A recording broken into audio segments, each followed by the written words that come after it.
Hello and welcome to the Unofficial Maritime Wrestling Podcast. Back once again. Unfortunately, half the crew is not here. Jason is sick.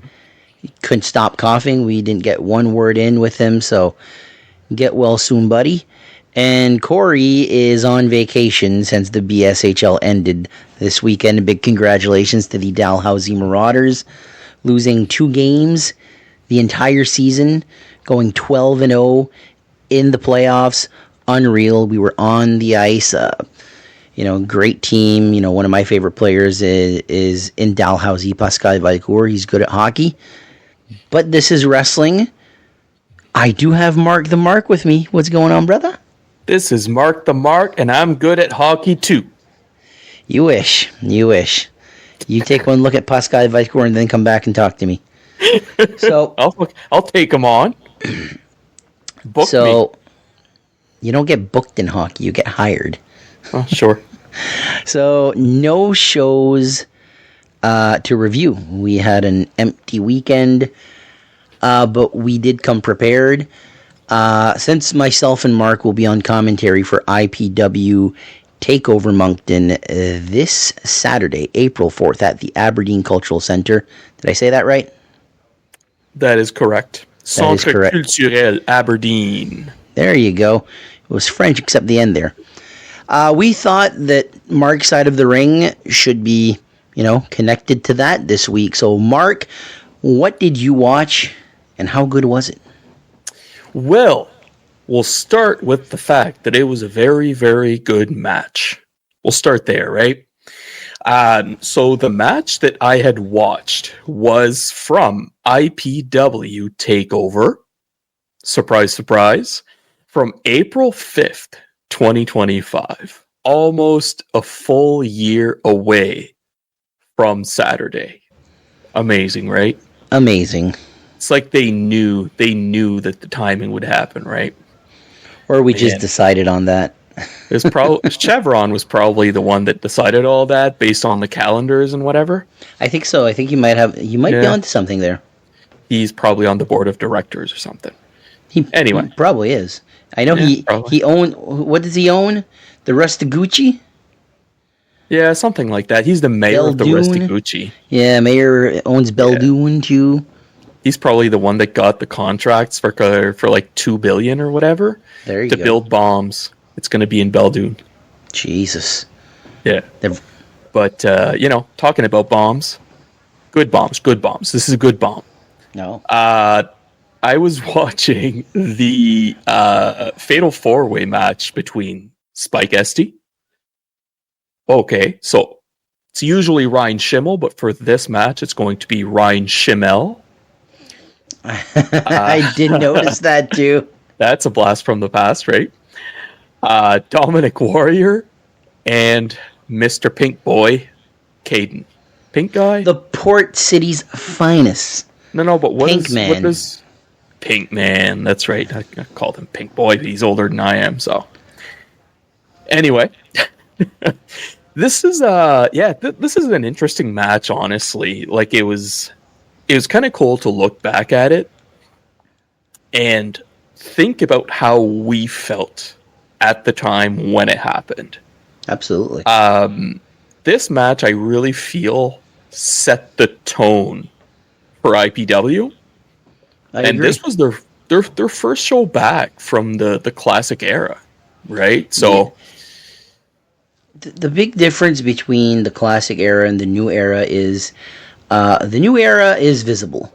The old guy that ran, not saying he's an old guy, but I mean the old management that ran IPW, former management, didn't make it accessible.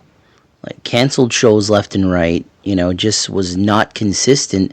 So, for IPW, you're going into this first show with, a lot of disappointed fans from past shows that got canceled, and it's like, are you going to sink or swim? Mm-hmm. And kudos to them. This was a fantastic show, and this, in my opinion, was a 5-star match. That's right, yeah. And honestly, just like the match itself, I know I'm kind of going a bit forward, but I kind of just want to mention how well everything went. Just like before anything else, I won't tell you who won. No spoiler alerts or anything until I'm done. Just want to make that clear. Clear. But it really helped, I feel, the four guys that were in that match shine equally. It was so well done. Everything went off without a hitch. We saw some of these guys really grow so much since this match. Like it's like you said, like you used the word visibility. It made them visible. Spike Esty hadn't really. I think this was actually my first time seeing him, like in a match at all, not in person or anything, but like even online. 2025 was definitely Spike Esty's coming out party. Like, I don't remember us doing a Rookie of the Year, and I think he started in 2024. But, as far as one of the most improved of the year, Spike Esty, by the time he's done, like, 2025, like, he's an up-and-coming star, and he's only getting bigger. That's right, yeah. Exactly. And then you also had... So, yeah, just starting off with Spike there, sorry about that. But it also established the fact that Ryan Schimmel in this match, of course, he really established himself as kind of the powerhouse type of wrestler. Like, he was that was his position in that match, and he carried it very, very well. So it offered more variety to the match. I think it's what made the dynamic so interesting here, and, Spike is like the kind of going back there. Sorry about that. But like Spike is like the gritty, persistent face, right? Which is still what he is, but he's just got a bit more edge to it, which absolutely is growing as a character, right? Yeah. And then you had Caden, which, he was just back. He was reestablishing himself as a performer. I think this match is really where Caden... I could be wrong, but I think this is the match where Caden realized, oh, I still have this. I really still have this, and I'm going to make this work. That's right. Not long after this, Pink really became his gimmick. Caden's one of my favorites in the Maritimes right now. Like, just... You're talking about a guy that's in 3 different promotions and doing 3 different things in 3 different promotions, all while using the same gimmick but making it different in every single promotion. Different feels, Tag team in IHW, a menace in CCW, and in IPW, the most hated man on the island. Just people hate him. They will pay money to see this guy get beat up. That's right. Yeah. And really, like, again, like it established his heel character, I feel, because, like, I'm going to start getting into the match right now. Yep. The fact that Caden got the idea to leave the ring at the start of the match, Ryan Schimmel had the same idea. Like, both of them kind of got, like, you got an idea of what type of people they were at that time. Yeah. Ryan Schimmel kind of went a little bit of a different direction, but Caden just kind of kept pushing that button and like heel. It just kept going, right? So like it just, it's interesting to see that happen. Yeah, I think it's one of those things where it's the first show of the new era, and it's like, what's going to work? And for Schimmel, Schimmel's a very likable guy. Yeah. I think it's harder for him to be a heel. I'm sure he'd make a great heel, but I think he's a likable guy. So I think him as a babyface worked really well. But for this match, having Dominic Warrior, if you're not familiar with Dominic Warrior, in the Peninsula, he's like the next guy up. I think so. He's really becoming... He's a 2-time All-Territory Elite Champion in Real Savage Pro Wrestling. I think he's going to have a world title by the end of the year in one of the 2 Peninsula promotions. And at this point, he was still, finding his wings, I guess you could say, to fly. Yeah. He was still he was still new. I'm not going to say it was very new, because I remember him starting maybe 2022, maybe 2023. So we're Probably. talking 2025. He's been wrestling for a few years, but saying that he wrestled for a few years, he maybe had 10, 15 matches at that point in time. That's right. Yeah, and I think you mentioned this a while back. He's got such a Finn Balor feel to him, eh? He has to be inspired by Finn Balor. Oh, The yeah. haircut, the outfit. Like, if all of a sudden we have a Demon Warrior, I mean, need I say more? Yeah, I suppose, eh? But yeah, like even for him, like he wasn't really established at that point. We hadn't really seen him in any, like, let's say, meaningful storylines, I guess, if you want to put it that way. Not around here. In the Peninsula, No. he was... I mentioned this, I think it was last week, his feud with Jaws in Yeah. Real Savage Pro Wrestling and XAW really put Dominic Warrior on the map. Like, Jaws did more for that kid than anybody else. But more an the tail end, eh? Well, it was a long burn. It was a slow burn. And their feud seems to be over for now, and he's just going to go to bigger and better things in the Peninsula. But in IPW, it was an untapped potential here, because, okay, we've seen him in the Peninsula. What's he going to do on the island? Mm-hmm. Yeah, exactly. And he's not a guy that wrestles a lot outside the Peninsula. And, we've seen him again at Terror in the Tap Room. Yeah. So, for him to keep going like that, sure. I mean, there has to be an interest in him for him to be booked, right? Yeah. There has to be something there. There needs to be a potential. So, for him to show up, there has to be something down the pipeline. Like, he's going to be placed somewheres, and hopefully it brings him his flowers, right? That we could say. He's someone that I'd like to see spread his wings a little bit. Like, he's done IPW. I'd like to see him go into Nova Scotia. I think when it comes to guys in the Peninsula, I think he has the most potential out of any of them. This guy could be a star in the Maritimes. For his age and everything, yeah. Absolutely. Yeah. Oh, yeah. 100%. Yeah. But yeah, that was... It was interesting to think of it in that way, looking at those four guys. Yeah. But, there was a lot of different spots involved that they all got to, again, shine equally in.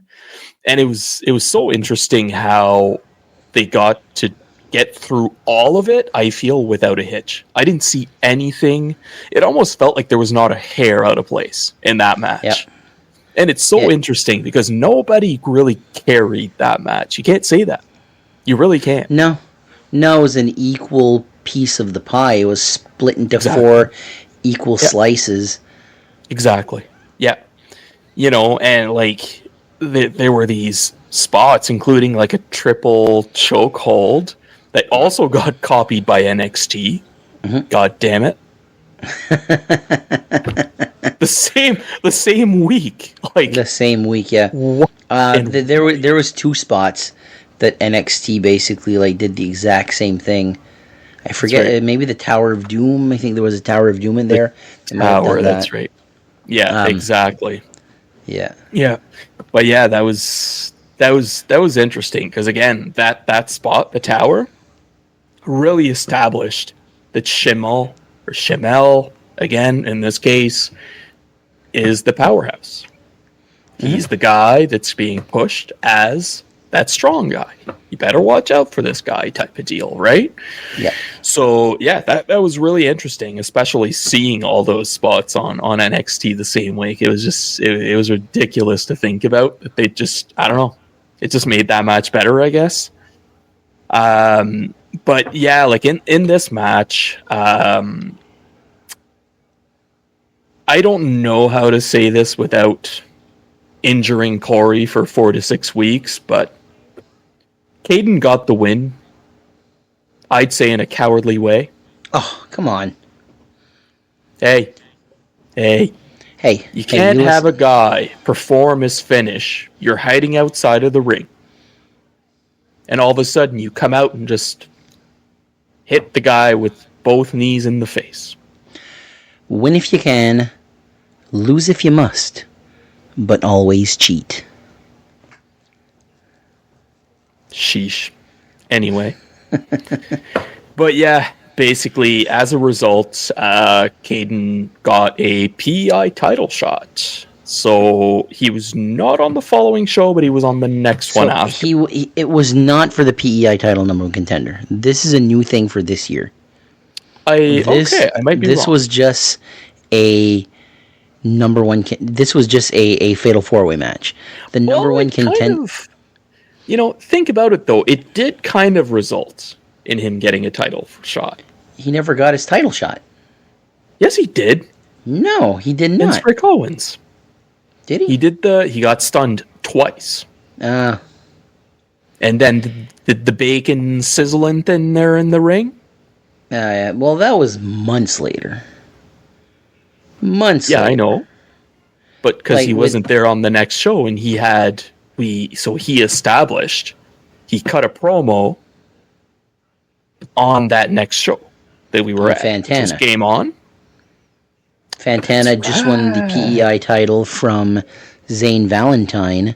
That's right. And it's funny that you mentioned that because I'm on working for notes for IPW.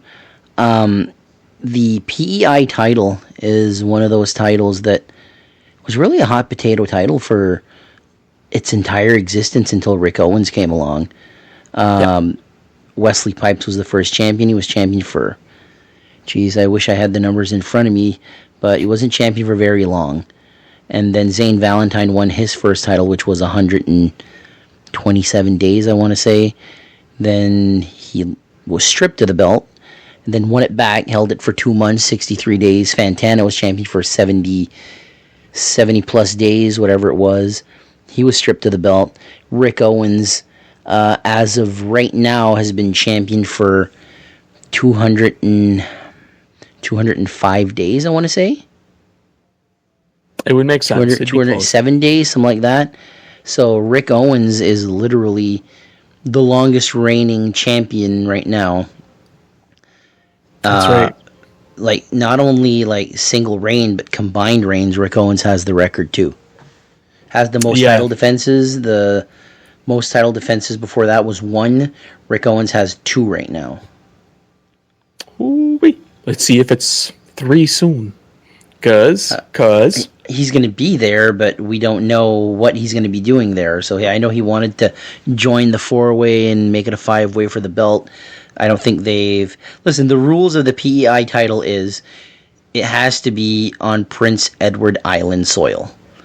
So we don't know what Rick Owens is going to be doing at IPW, but he will be there probably just as a spectator because, can't defend the IPW title in Moncton, so...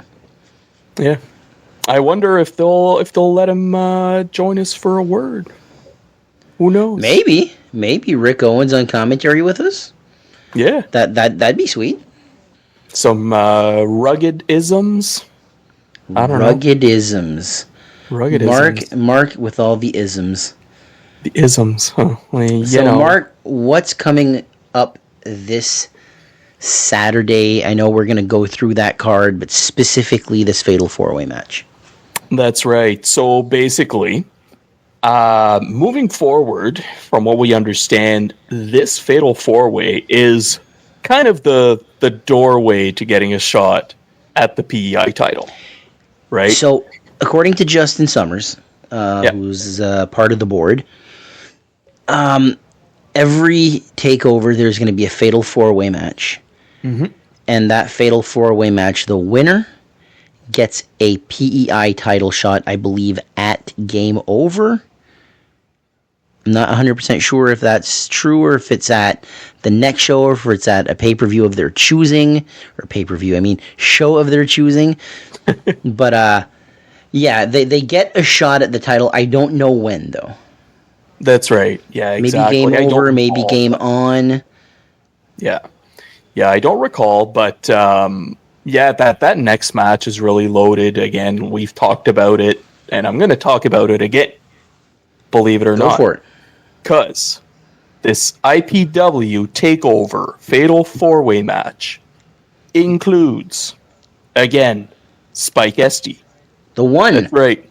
He's back, and with an edge. He just came off that dog collar match with Matt Chevron. Brutal, absolutely. Then there will also be Caden. He's going to be back. So the past Port winner, City's finest. if you couldn't see it, but Corey was doing the Caden finger at the same time there. That's right. And then there's going to be two really, really bad, tough customers here. The Mauler James Manning ones too. That's right. Hate everything, eh? Those guys. Me, I'll tell you that. You know, and especially Bat Dad Howitt, man. He's a multi-time champion. He's holding multiple titles right now. He's known. That's right, and he's known for putting people to rest, whether they like it or not. Yep, you're already dead. Bang, you're dead. That's right. Yep. You could say that, right? You just did. Yeah, shoot. Well, it's too late if I did. Yeah, it's a bad thing to say. Bang, you're dead. Bang.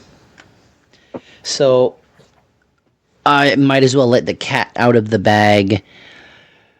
We did conduct an interview with the Mauler James Manning.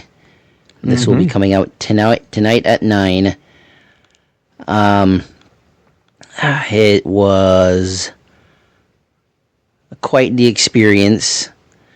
When he got on, he didn't say a single word until we pressed record. Very uncomfortable interview. Man is full of hate. Stay tuned for that tonight at 9. But until then, that was Mark's side of the ring, correct? That is correct. And I just want to add, if you don't think you're going to watch the James Manning interview, the guy didn't say anything until we pressed record. But I swear to God, I thought he was going to pop a vein in his forehead the whole time. In his forehead or his neck, or just jump through the screen and maul us. It was it was quite the interview tonight at 9. Hey, yo, it's Port City's finest, Caden. Yeah, that's right. I'm taking over this podcast again. Yeah, you didn't think I could do it? I did it once before. I came back. Yeah, that's right. You thought you could talk about TakeOver from last year without me? Nah. Listen, see, I snuck my way into victory last year. And this year, at TakeOver, April 4th in Moncton at the Aberdeen Culture Center, I'm sneaking my way into victory again. Yeah, that's right. Port City's finest is coming on top. And Rick Owens, I'm coming for that PEI title. Now respect that. But with that being said, we are now going into upcoming shows. And upcoming shows on April the 2nd, Red Rock Wrestling at the Eastlink Center in Charlottetown, Prince Edward Island. Bell time, 7 p.m. The semifinals of the RRW Heavyweight Championship. Sounded like a pirate there. Red Rock Wrestling Heavyweight title semifinals. We'll see Andre Myatt versus Kirk Obey. Narcissus Saint versus Hollywood Cole. Also in tag team action, Chizenko and Chance White will take on Shano and Lincoln Steen. Ethan Knight will take on Chip Chambers for the Light Heavyweight Championship. Rudy Lockhart will take on Chris Charters. And the finals for the tournament. Who will be the new champion? Mark, any predictions? Vacant is going to take it. I got Hollywood Cole. I think Hollywood Cole is one of the most entertaining guys in the Maritimes right now. I think the Red Rock Wrestling Heavyweight title is almost like a rite of passage for Maritime wrestlers. So if Cole can get that one, Obey would be a great one too. Myatt's already had it, but he'd be great. Saint would be great as champion. You got 4 great contenders there. Yeah, I think Cole's the one that really shines. Yeah, absolutely. This is Thursday, April 2nd, Eastlink Center in Charlottetown, Prince Edward Island. On Saturday, April 4th, Kaizen Pro Wrestling, All or Nothing at the Alderney Landing in Dartmouth, Nova Scotia. Bell time, 6:30. Some of the matches announced: Matt Kerr versus Sidney Sweetie, Justine Ward versus Ken Frazier, A fatal 4-way match has been announced.